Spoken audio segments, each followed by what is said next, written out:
You know what these are? These are the ILIA sticks, and I bought them. I'm going to apply these guys on my face and give you my first impressions of this new ILIA drop, so stick around and let's get into it. Hey everybody, for those of you that haven't met me yet, I'm Britt. I created the Style Shaker. I was switching from conventional to cleaner beauty 6 years ago. I've tried thousands of products and shared honest reviews over here, all because I want you to have a better idea of what to buy and what not to buy. I don't want it to be as overwhelming for you as it was for me. Special guest. Blue is in the background sleeping today. She's really excited, as you can tell. Thrilled. Thrilled. Can't even contain herself. We're going to take off what I have now. I have 2 shades here. I bought it. It's $48. 9N and 12N. So that's Tupelo and Sycamore. Lots of shades available here. You can get it for less if you subscribe. That means you have to really like it, obviously. We're talking buildable medium coverage. I'm hearing blurring of pores. I've recently just reviewed a bunch of other complexion sticks. Those of you who are subscribers, thank you, thank you. You have seen them. They're from OG, Westman Atelier, Zhao. What's inside of this sucker? Polyethylene is the second ingredient.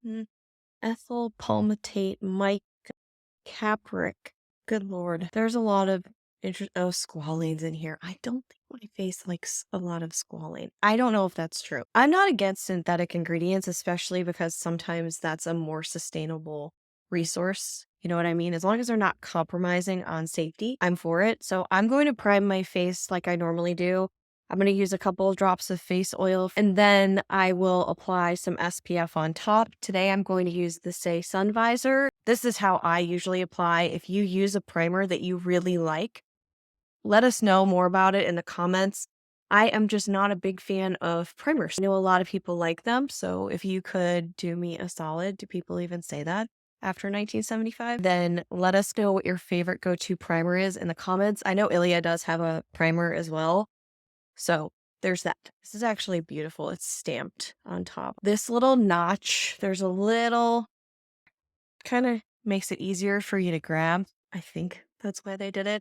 I tend to not apply these directly to face. If you've known my channel for any length of time, you know I usually put a drop of lightweight face oil. That's usually jojoba. I kind of make my own. I'll use that, and this applies better to my skin, which runs on the combination / drier side. I'm going to do a number of different applications with you. Like, this is as if we were sitting at a round table trying this all together, because sticks on my skin, they're a little bit more fussy. I'm just going to kind of touch the formula.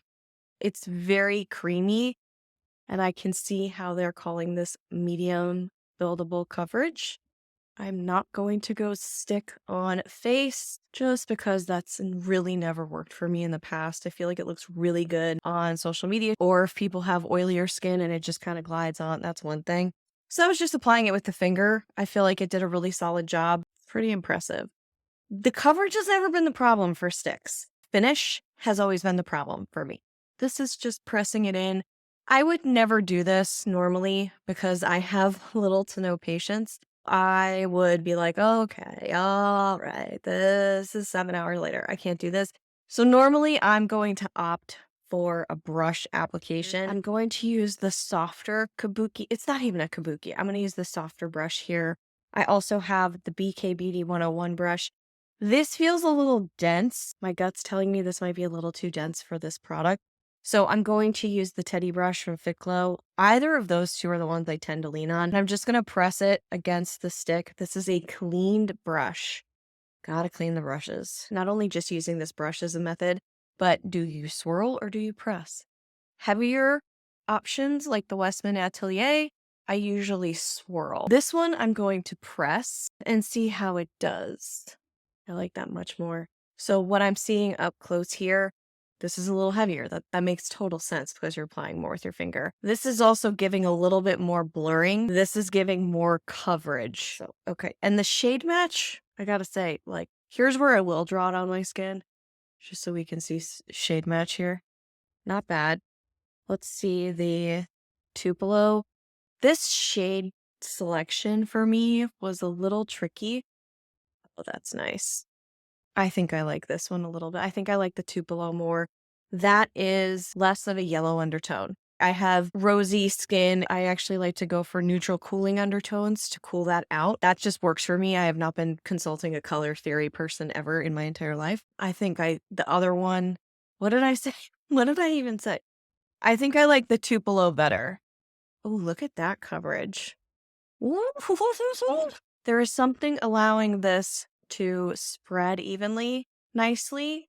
It's usually something that I see in a silicone or more of a synthetic. I don't know. I can't even say that. Something with a polymer that I can say. By the way, I did hear a comment from somebody on Instagram that were saying, hey, I'm concerned that polyethylene is a plastic ingredient. Now, I am not a cosmetic chemist, never claimed to be, but here's what I can tell you that I found out about it. Do your own research. It's a polymer that can be found in microplastics. It doesn't mean it is a microplastic. I don't know. We'll dive deeper into it. This is just the testing it out phase, but if one of you brought that up, now you kind of know where I'm at with that. I even brought a sponge out because I thought, okay, if this doesn't work, we're going to try the sponge. Application just changes the game. And if you try something and you're like, God, I can't make this work for me, 9 times out of 10, well, sometimes it just doesn't work. Okay, we get it.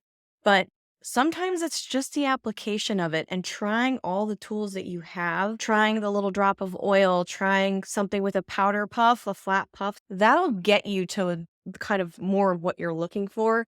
So now I'm just building this up. I'm not seeing a mattification. I didn't expect to, but I'm glad because I don't want it to look cakey. So I'm going to apply this on my chin. I'm going to use the same brush here to do that. I'm going to do this because there's uneven texture on my chin. Not here, not here, a little bit here.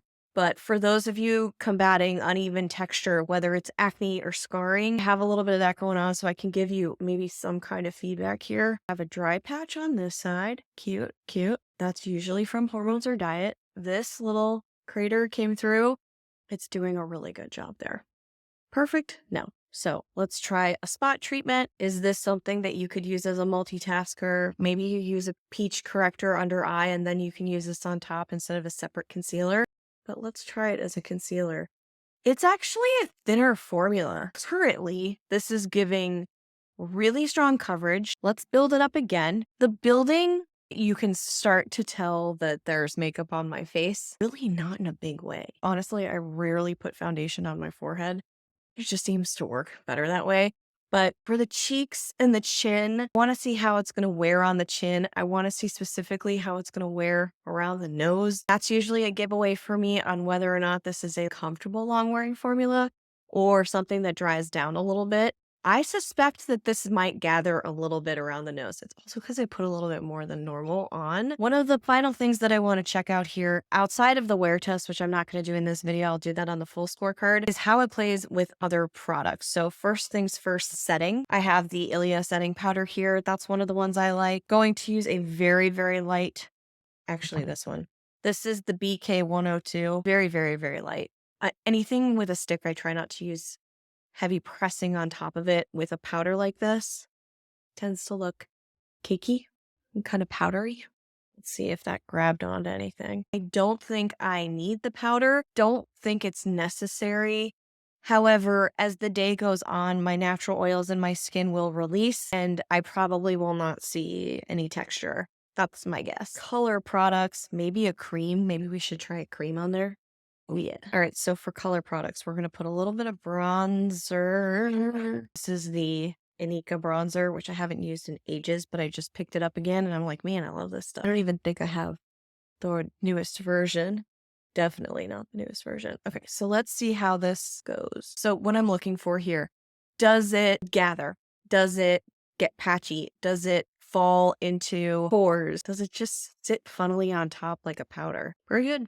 Pretty seamless. Having a bit of a heavier hand on this side. Does it blend out? Does it catch on? Sometimes they lose coverage because you lift up the product with whatever brush you're using. It's like all these little things. No issues. Totally fine. And what about a cream? Tower 28. Using these up. They're great. They're balms, but plastic drives me nuts at this point. Granted, these have plastic, so much as I'm trying to avoid these plastic covered products, I like to try them out. So when I find alternatives that are eco-friendly, I can give you a really good comparison. All right. So I'm just pressing that into the skin. Is it going to change anything? I'm seeing the tiniest little bit of gathering on the side of the nose. My skin is kind of flaring a little bit right now, so I'm not surprised by that little bit of a reaction. What do you think, Blue? Totally. So overall first impressions, what do you guys think? I think it's pretty great. It's pretty great. I don't know how it's going to wear. I don't know what it's going to do to my skin. I don't know if I'm going to see the skincare-like benefits. I rarely do. But I try and cycle so many products, so I don't put that on the brands. But I really do like it. I really do like it. Could I use this alone for under it? Could I just do the whole face with this? Possibly. I'm liking it. This is also staying covered nicely. Let me know what you think in the comments. If you think I'm going to give this a stellar score, let me know. Or if you're like, no, that's not going to wear well, I can tell, or she's not going to like the ingredients. I would love to know your predictions. If you've tried this foundation or complexion stick, let us know what your experience was and your skin type so it can be more than just my opinion over here, because what works for me might not work for you. You know what? I am going to finish the look with a lip because, like, why not? I got this new Mob Beauty matte lipstick in 144 because I went nuts over it. I have a little bit of gloss on here, so TBD how it's gonna. Ooh, wow. That's some strong pigment. Little messy because I put it on top of the gloss, but like, we're not worried about perfection on this channel. You know what I mean? I think you know what I mean. That's the first impression. If you want to check out other foundation sticks that I've tried, I will link it on the playlist coming up in 2 seconds.